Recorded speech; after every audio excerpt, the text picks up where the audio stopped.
Coming up on today's FNN, how the new phone policy is working at EK. Plus how a new way of shopping is good for your wallet and for the environment. And we have the latest from EK Athletics. Stay tuned for all that and more because FNN starts now.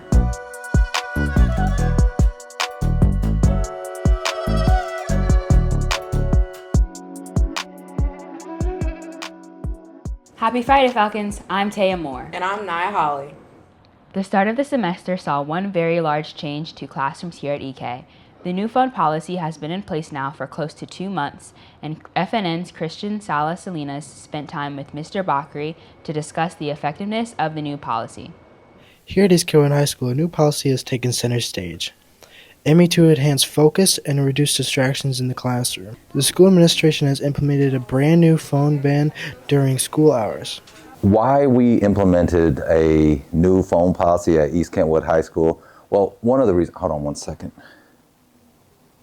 That is one of the reasons right there, because cell phones have been a distraction. They're a great tool. They're a great way of communicating. They're have a lot of advantages, a lot of pros. But what we've seen over the years is they distract adults and kids from doing what they need to do while they're in classes. The decision has been met with support from many in the school community. Teachers feel that eliminating screen time in the classroom can lead to more meaningful interactions and better academic performance. So far, teachers have said overwhelmingly that after the first couple of grumblings from students about not liking it, it has been a game changer. They feel like kids are locked in more, paying attention and involved in the discussions and the lessons. While some students may miss the convenience of having their phones, the overall sentiment is one of optimism. Many believe that this will change and enhance their educational experience. I've spoken to a few students, and one in particular, I will say, and I'll even say his name. His name is Quan. Quan said to me, Mr. Bakri, I actually thought that it was going to be horrible, but it's really not that big of a deal to just put your phone down and pay attention for a little while because you get it right back. And so, he had a very good point, is once you understand that it's just temporary and it's not like someone's taking your phone away, you'll be all right. As the school year progresses, East Kentwood High School is committed to creating an environment where students can truly focus on their education and are always willing to edit and make small changes to the policy as or if needed. At EK, I'm Christian Salas Salinas. Earlier this week, Governor Whitmer called on lawmakers to come up with a statewide phone policy for schools, which means that phone bans may become a state law within schools. Currently, 8 states ban cell phones within schools, and more than a dozen are proposing bans. What if I told you you could refresh your wardrobe, save money, and help the planet all at the same time? Well, that's exactly what thrifting is all about. Our own F&M reporter, Zeke Johnson, dives in and sees what thrifting is all about. According to a study done by Retail Dive, if every consumer this year bought just one secondhand piece of clothing instead of a new one, it would lower CO2 emissions by 2 billion pounds. Thrifting not only makes Earth a better place, but it provides people diverse ways to dress while not spending much money, helping guide their way of what they want to wear. Senior Jose Lopez explains how thrifting has helped him money-wise and how it's fun for him. Financially, it has helped me a lot because, clothes are super expensive nowadays. So yeah, financially, and it's just like, it's a fun thing to do when I'm not doing anything. Just get out there, see what they got. And it's not always clothes. Like I found a chair one time and I bought it. It's a nice green chair. Beyond sustainability, thrift stores provide affordable clothing and household items for families on a budget. They also promote creativity and individuality, allowing shoppers to find unique, vintage, or designer pieces at a fraction of the cost. A new store called Atano opened downtown a few months ago, aiming to uplift the community of Grand Rapids. Co-owner Alana Sawicki explains how thrifting brings creativity and people together. I think it just brings a lot of different people together, and people love to be sustainable, and thrifting is a great way to do that, but it also brings together creatives. It's just like kind of an art to thrift and find new clothes. Thrifting can also be used to bring a community together with plenty of thrifting events happening in Grand Rapids all around the year. Alana describes how Atono wants to bring the community together by opening up a coffee shop in the future. Well, we are opening up a cafe next month. So coffee and clothes, we just want to build that community even more. Ideally, it's just like about community, and we want to bring people together under one roof and bring people from different areas together. With thrifting on the rise, shoppers are proving that fashion can be affordable, sustainable, and impactful.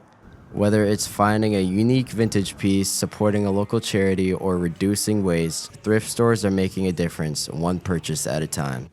At EK, I'm Zeke Johnson.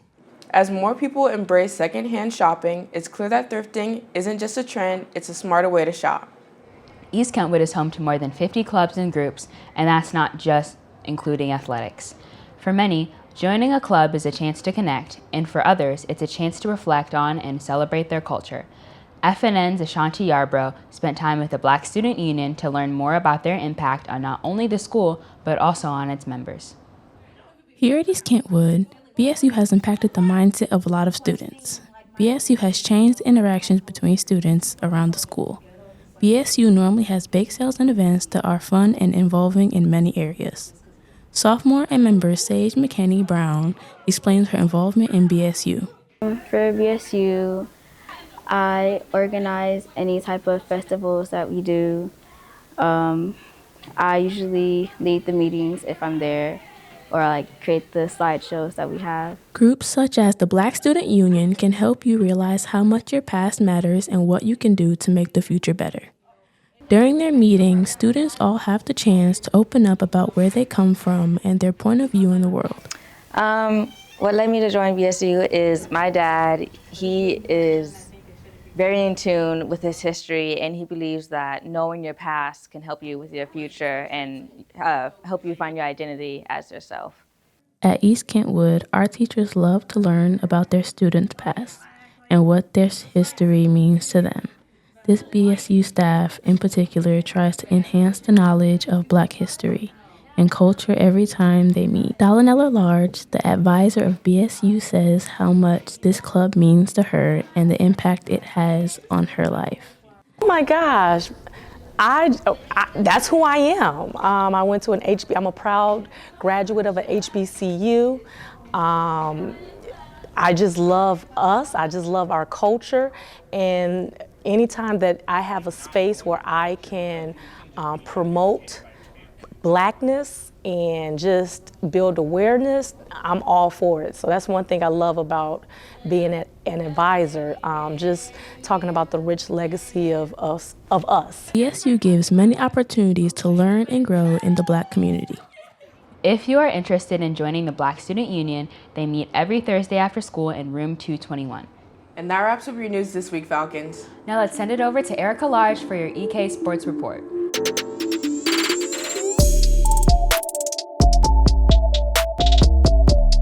What's up, Falcons? It's your girl Erica, and this is your EK Sports Report. Kicking things off, we have some big news from the world of recruiting. Recently, Falcon quarterback Cade Kaufman announced his commitment to Michigan State University. I sat down with him to learn more about this process and what the signing meant to him. Last fall, we saw a new era of Falcon football begin, with a new coaching staff and some new faces on the field. One player in particular showed his talents this year, which led him to a ton of offers. Junior quarterback Cade Kaufman has recently committed to Michigan State, the most emotional offer he has received. The only offer I really cried at, just because they've known me since June and just developing that relationship, and it's big. It's that's the hometown was just a really special moment, and then I really just got on FaceTime with everyone. They got on FaceTime with my grandparents. Got able to see their reaction. My great grandparents, because they got on the phone still, FaceTime and everything. And then obviously my quarterback coach, he was pretty fired up just because he went there, and I've always kind of poked fun at him a little bit, kind of mess around with it, but now it's a reality, so it's kind of cool. Cade credits the environment, his teammates, and coaches specifically Coach Locke, for his growth in football IQ.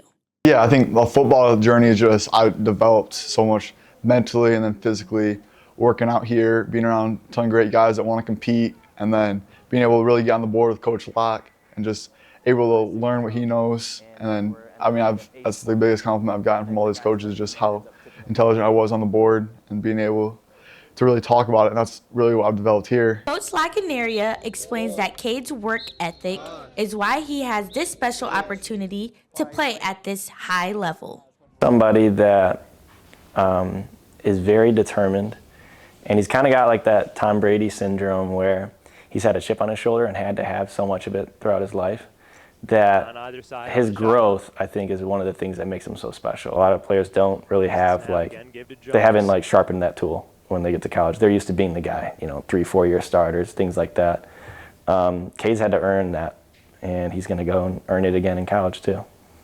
Cade finds himself a really good fit at Michigan State and is excited about building the program to new heights.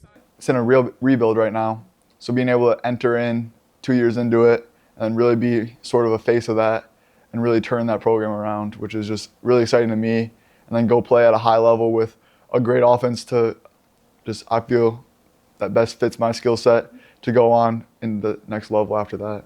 Locke says seeing a player earn a life-changing opportunity is really rewarding as a coach.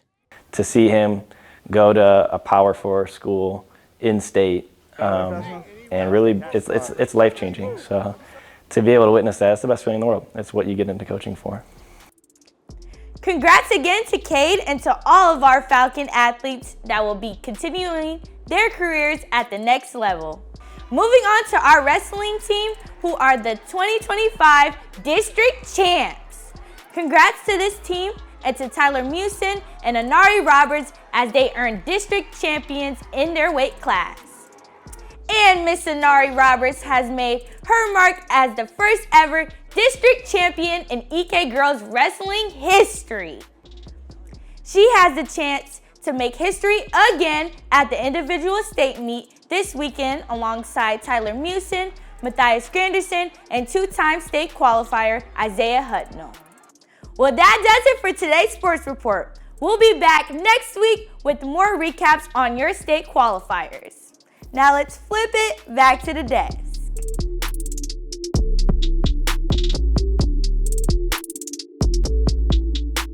Thanks, Erica, and that does it for today's show. We'll be back next Friday with more, but until then, make sure to follow us on Instagram and subscribe to Falcon News Network on YouTube, where you can catch sports live streams, previous episodes, and other great content. Plus, check the posters around the school to tune into our radio station and check out our Spotify podcasting channel. We'll see you back here next week.